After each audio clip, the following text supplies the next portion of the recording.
Bienvenue dans Je dis tout aux usagers, le rendez-vous dédié à celles et ceux qui œuvrent chaque jour pour les usagers. Patients, résidents, accompagnants, aidants, ce podcast est pour vous. Plongez au cœur d'une maison des usagers où la santé se raconte et se partage autrement. Installez-vous confortablement et préparez-vous à découvrir des témoignages inspirants et des perspectives nouvelles. Je dis tout aux usagers, le podcast où la parole des usagers prend toute sa valeur. Bienvenue dans Je dis tout aux usagers. Aujourd'hui, nous allons à la rencontre de Nicole Muller, bénévole au titre de l'association des soins palliatifs Gilbert de Nicelle. L'objectif de notre rencontre est de mieux comprendre votre engagement et les actions concrètes de votre association. Bonjour Nicole, bonjour Nora. Bonjour Philippe, bonjour Nora. Alors Nicole, vous êtes bénévole au sein de l'association des soins palliatifs Gilbert de Nicelle. Avant d'aller plus loin, qui était Gilbert de Nicelle ? Alors, Gilbert de Nicelle était un cadre de l'hôpital. Il était cadre de santé au centre hospitalier de Béthune.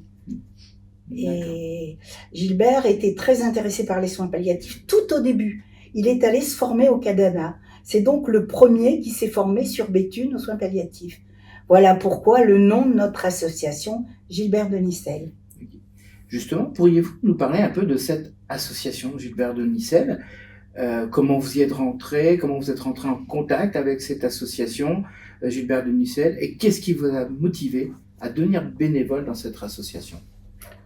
Alors, il y a bien longtemps, il y a plus de 30 ans, malheureusement, j'ai eu à accompagner une de mes amies qui était en fin de vie, et elle avait été soignée au centre à Lille. On l'a ramenée à l'hôpital de Béthune, et j'avais entendu Gilbert de Nicelle, que je connaissais bien, le fait qu'il se soit formé comme ça au Canada. Donc j'étais allée voir en disant que j'ai une de mes amies qui revient à l'hôpital de Béthune, comment on peut faire pour l'accompagner au mieux. On savait qu'elle était en famille. Donc voilà, il m'a aidé à l'accompagner et je l'ai accompagnée jusqu'au bout. Voilà. Donc on sait que ce n'est pas facile, mais c'était par rapport à cette amie, ça a été cette étincelle qui vous a dit je me mets dans l'association, qui existait déjà ou pas ? Non, il n'y avait pas d'association à l'époque. D'accord, justement. On commençait à parler soins palliatifs, c'est tout, au niveau national d'ailleurs. Alors au niveau local, c'est vrai qu'il y avait Gilbert de Nicelle, diacre et cadre de santé à l'hôpital. On avait un médecin anesthésiste qui s'appelait Jean Colfaille, qui était aussi très engagé, qui avait envie, et Christiane Mordac, qui était pneumologue aussi dans cet hôpital, et les trois formaient un trio très engagé. Et puis à l'époque, il y avait la directrice, Marie-Josée Cabanel, qui elle aussi avait envie d'une unité de soins palliatifs dans son hôpital. Donc voilà, on a cheminé, bon ça a duré quelques années, je peux vous dire que c'est pas du jour au lendemain. Et puis un jour, on a dit on va faire des soins palliatifs. Donc soins palliatifs égale bénévolat. C'est aussi ce bénévolat est cadré par la loi. On n'ouvre pas des soins palliatifs sans bénévoles en France. C'est comme ça encore aujourd'hui. Donc nous, bénévoles, donc là, j'ai cheminé et puis je me suis dit oui, c'est important ce qu'on fait pour ces personnes en fin de vie. Ça me paraissait important. Donc on est allé se former, nous les premières bénévoles, au CHR de Lille, puisque c'était le seul endroit où il y avait des soins palliatifs. Donc on dépendait d'Omega Lille. Et puis un jour, donc nos bénévoles nous disaient oui, mais il faudrait qu'on se renseigne, qu'on aille à Paris, qu'on aille voir, qu'on achète des livres. Mais on n'avait pas de moyens puisqu'il n'y avait pas d'association. Alors j'avais un ami qui était peintre à Gonnet, qui est René Ducourant. Je savais qu'il était très généreux, donc je suis allée voir, je lui ai dit voilà, j'ai besoin d'un tableau. Si on pouvait faire une vente de tableaux pour notre petite association qui démarre, alors lui, bien sûr, il était partant emballé, partant. Le couple, d'ailleurs, il y avait René et Bernadette, son épouse, qui nous ont accompagnés. Donc voilà, on a démarré une petite association et on a aidé par les Rotariens de Béthune, on a fait une grande vente de tableaux et cette vente a été un succès fou. Alors, quand je suis retournée à Lille, après le succès de cette vente, on nous a dit, mais Nicole, c'est plus possible votre affaire. Vous allez créer votre association, vous en avez les moyens maintenant. Allez, à vous de vous... Bon, voilà, on a dû démarrer l'association. Alors, à l'époque, c'était quand même des médecins qui prenaient les présidences parce que moi, je me sentais pas prête. Et c'est Christiane Mordac qui a été notre première présidente. Jean-Claude Faye était le vice-président. Et moi, j'étais la coordinatrice des bénévoles. Voilà comment on a démarré. Donc vous êtes l'une des fondatrices de cette association Gilbert de Nicelle sur le centre hospitalier de Béthune. Voilà, oui. Merci. Mais c'était une belle équipe. Hein. C'était vrai. Alors, soins palliatifs égale travail en équipe.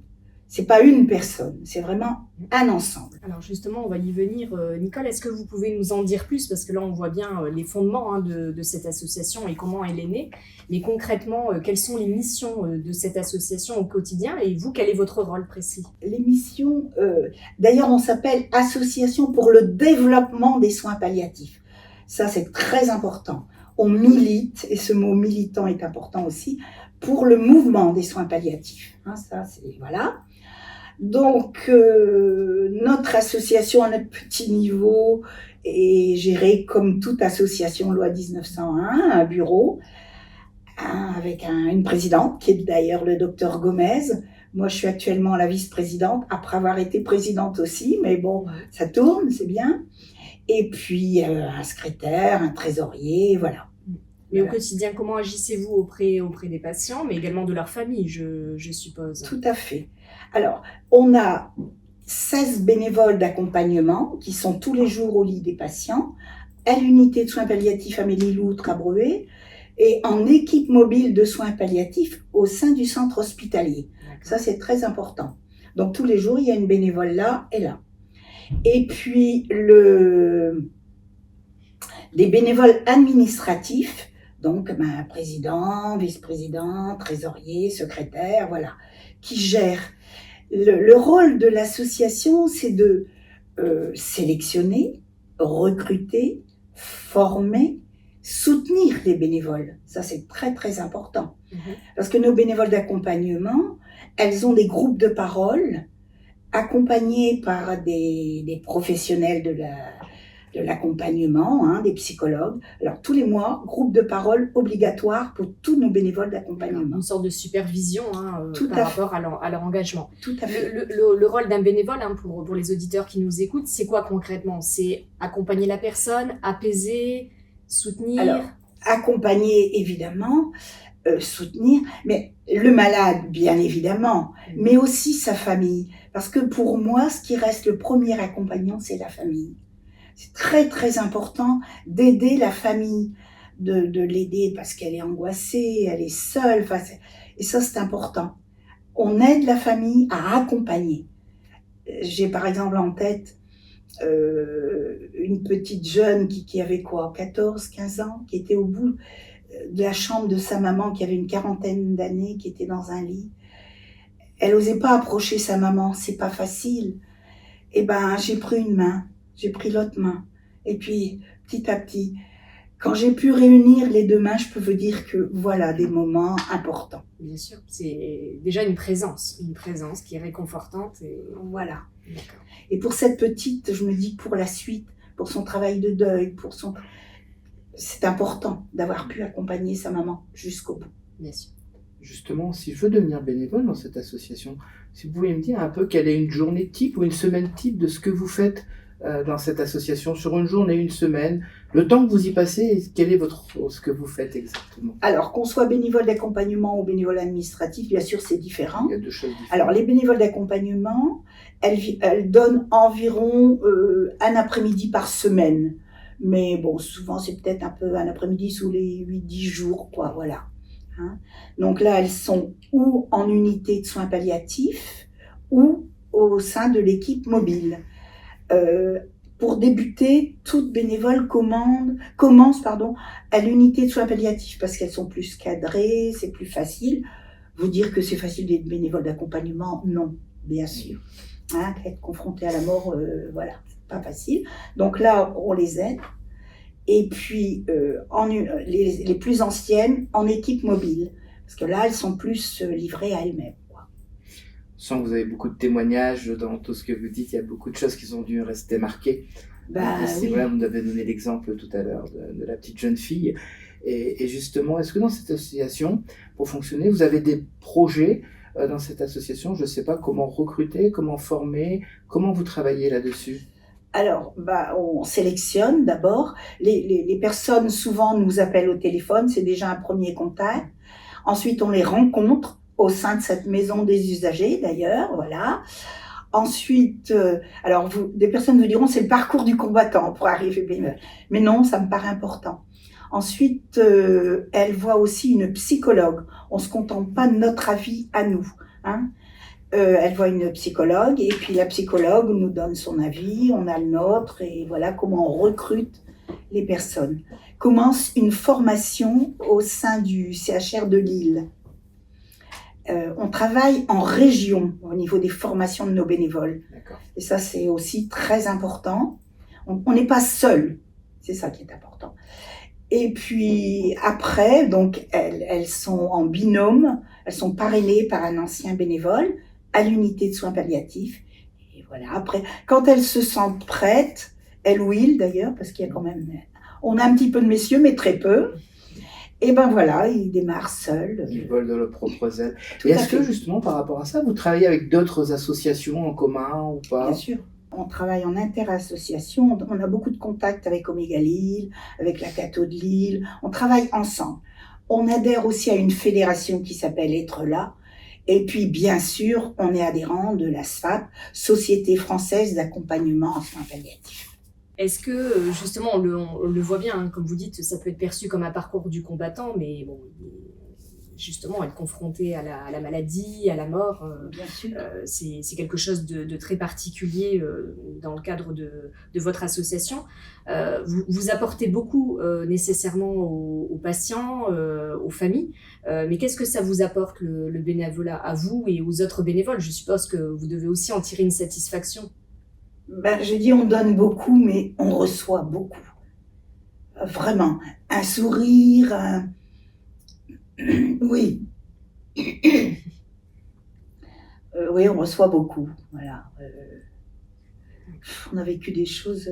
Bon. Et ça, c'est voilà, une gratification qui peut être... Tout à fait, tout à fait. Et alors, j'ai vu que vous organisez également des actions pour lever des fonds, nécessairement, pour pouvoir justement mieux accompagner les patients et leurs proches. Est-ce que vous pourriez nous en dire plus? Parce que j'ai cru comprendre qu'il y avait une représentation au théâtre de Béthune. Est-ce que vous pouvez nous en dire un peu plus? Oui, là, dernièrement, donc, on a organisé une comédie musicale, donc, au profit de notre association. Le but, c'est bien sûr de lever des fonds, parce que des fonds, on en a besoin.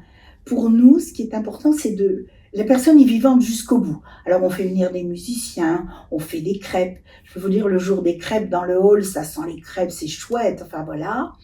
On fête les anniversaires, on a eu des mariages. Bon, on offre des fleurs, on organise un petit vin d'honneur. On fête tout. Noël, Pâques, tout ce qu'on peut fêter, on le fête. Les personnes sont vivantes jusqu'au bout. Ça, c'est pour nous très important. La vie continue, quelque part. Et vous êtes là pour... avec ça, c'est très bien. Tout à fait. Alors, je reviens un petit peu sur justement la notion de bénévolat. Quel conseil vous donneriez si parmi nos auditeurs, une personne était intéressée pour rejoindre votre association? Quel conseil vous donneriez justement pour être, alors on ne va pas parler d'un bon bénévole, mais en tout cas pour être un bénévole investi dans l'association? Voilà, quel engagement il faut pouvoir donner justement à l'association si on veut y entrer? Je crois que alors, moi, c'est le mot humilité qui me paraît important. Là, on arrive en toute humilité, je peux vous dire. Avoir du temps quand même, parce que c'est vrai que c'est un bénévolat qui est prenant. Ça, c'est clair. Alors, on est là, on les accueille, les personnes, on leur explique notre bénévolat avec la coordinatrice. On essaye de leur expliquer. Et puis, il faut qu'on se dise, on n'est pas bénévole seul. La veille, il y a eu quelqu'un. Le lendemain, il y aura quelqu'un d'autre. S'il y a des jours où on a l'impression que ça passe moins bien, oui, c'est comme ça arrive. Mais c'est toute une équipe qui accompagne. Vraiment. Comme par exemple, on travaille aussi en interdisciplinarité. Les soignants, on complète l'équipe soignante. Et on fait partie intégrante de l'équipe soignante. D'accord. Pas de l'équipe soignante. De l'équipe, oui. D'accord. Justement, quel message vous souhaiteriez donner aux patients, aux proches qui nous écouteraient justement qui pourraient être touchés par votre engagement et sur la manière dont ils peuvent prendre votre contact, parce que je l'ai bien compris, vous êtes présent donc au niveau de l'association, au niveau de l'unité des soins palliatifs Amélie-Loutre, avec l'équipe mobile également de soins palliatifs. Est-ce qu'ils peuvent venir vous rencontrer au sein de la maison des usagers? Ça, c'est possible? Bien sûr, on rencontre les futurs bénévoles ici. Et puis, oui. Mais au niveau des familles également, est-ce que ça c'est possible s'ils avaient on besoin prend d'une rendez-vous, écoute? oui. Parce que des fois, après, ça leur arrive aussi de dire, je me souviens de cette dame que j'avais rencontrée en ville. J'ai une étiquette soins palliatifs, alors elle me dit, madame, j'ai des petites questions à vous poser. On est là pour ça, bien évidemment. Comment ça s'est passé? Comment l'accompagnement? Qu'est-ce qu'on a pu vous dire? Parce qu'il y a des choses très intimes qui nous sont confiées. Le mot confidentialité aussi est important pour un futur bénévole. Et vous avez des permanences ici à cette maison des usagers? Oui, on est à la disposition des... Donc est-ce que vous avez des jours précis, vous venez ici, ou on vous appelle et vous êtes je viens en tant que représentant des usagers ici, donc on peut accueillir aussi ces personnes-là. Mais sur rendez-vous... On va avoir au moins le premier contact, on peut vous voir ici à la maison des usagers. D'accord. Oui, bien sûr. Un grand merci Nicole pour ce témoignage inspirant et pour le temps que vous consacrez chaque jour au bénéfice des soins palliatifs. Votre engagement est précieux et voilà, on a essayé de le mettre en valeur au sein de notre podcast. Merci et puis nous vous souhaitons une bonne continuation dans vos nombreuses actions et vos différents engagements. Merci d'avoir partagé votre expérience avec nous et merci à vous, chers auditeurs, de nous avoir écoutés et on se retrouve très bientôt pour un nouvel épisode de Je dis tout aux usagers. Et voilà, notre exploration touche à sa fin.